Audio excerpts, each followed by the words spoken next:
একটা ছেলে আর একটা মেয়ের ভালোবাসার মধ্যে পার্থক্য কি জানেন?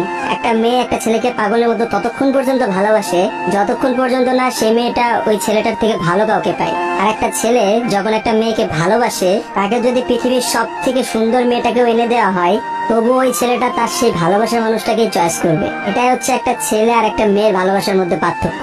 কারণ ছেলেরা কোনো সময় বেটার অপশন খোঁজে না, ছেলেরা সবসময় তার শান্তির জায়গাটা খোঁজে। আর একটা ছেলে একটা মেয়েকে যতটা ভালোবাসতে পারে, একটা মেয়ে তার এক গুণও ভালোবাসতে পারে না। ছেলেদের ভালোবাসাটা ভয়ঙ্কর রকম সুন্দর হয়, কারণ একটা ছেলে যখন একটা মেয়েকে মন থেকে ভালোবাসে, সে মেয়েটার থেকে ভালো কোনো অপশন সে কখনো মাথার মধ্যে চিন্তাই করে না। ছেলেদের ভালোবাসার সাথে কারোর ভালোবাসার তুলনা করা যায় না। ছেলেরা তাদের ভালোবাসার মানুষটাকে যেমন অন্য কারোর সাথে সহ্য করতে পারে না, ঠিক তেমনি একটা ছেলে কখনোই তার ভালোবাসার মানুষটাকে রেখে অন্য কোনো মানুষের পেছনে কখনো ঘুরু ঘুরু করে না। ছেলেরা কখনো কোনো বেটার অপশন বা কোনো সুন্দরী মেয়ে দেখলে তার গার্লফ্রেন্ডকে ভুলে যেতে পারে না।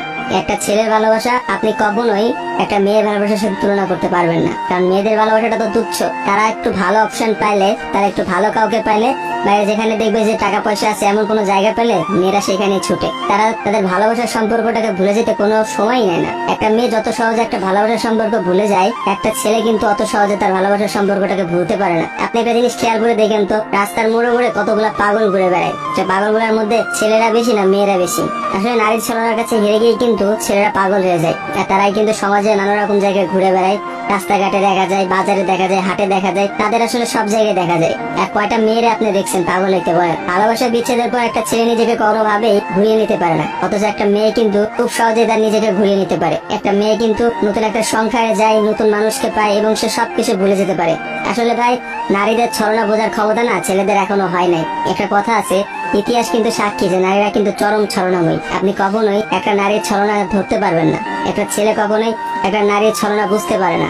একটা নারী আসলে কি করতেছে বা তার মনটা কি চলতেছে, এটা কখনোই তার মুখ দেখে বা তার সাথে মিশনে বুঝতে পারবেন না। অথচ একটা ছেলে, সে কিন্তু কখনো ছলনা করে না। ছেলেদের মানুষের মধ্যে কিন্তু কখনো কোনো ছলনা থাকে না। তারা কিন্তু নিঃস্বার্থ ভাবে তার প্রিয় মানুষটাকে ভালোবেসে যায়। দিন শেষে দেখা যায় যে প্রত্যেকটা ছেলেই কিন্তু মেয়েদের কাছে ঠকে যায়। দেখা যায় তার ভালোবাসার মানুষটা কিন্তু একটা সময় বলে, তোমার থেকে ওই ছেলেটা অনেক ভালো, তোমার থেকে ওই ছেলেটা অনেক বেশি টাকা পয়সা আছে, বা তোমার থেকে ওই ছেলেটা অনেক বেশি ভালো অবস্থানে আছে। এসব কথা বলে কিন্তু একটা মেয়ে খুব সহজে একটা সম্পর্ক নষ্ট করে দেয়। কিন্তু আপনি কি দেখাইতে পারবেন যে কোনো ছেলে কোনো মেয়েকে বলছে যে তোমার থেকে ওই মেয়েটা অনেক ভালো, বা ওই মেয়েটা তোমার থেকে অনেক ভালো অবস্থানে আছে, আজকে আমি তোমাকে ছেড়ে দিচ্ছি ওর কারণে? তখনই দেখতে পাবেন না। কারণ একটা ছেলে কখনোই তার প্রিয় মানুষটাকে অন্য কোনো মেয়ের জন্য ছেড়ে দেয় না। আর আপনাকে আমি হাজার হাজার এমন অপশন দেখাইতে পারবো যেখানে হাজারটা মেয়ে হাজারটা ছেলেকে এই বেটার অপশনের কথা বলে ছেড়ে চলে গেছে।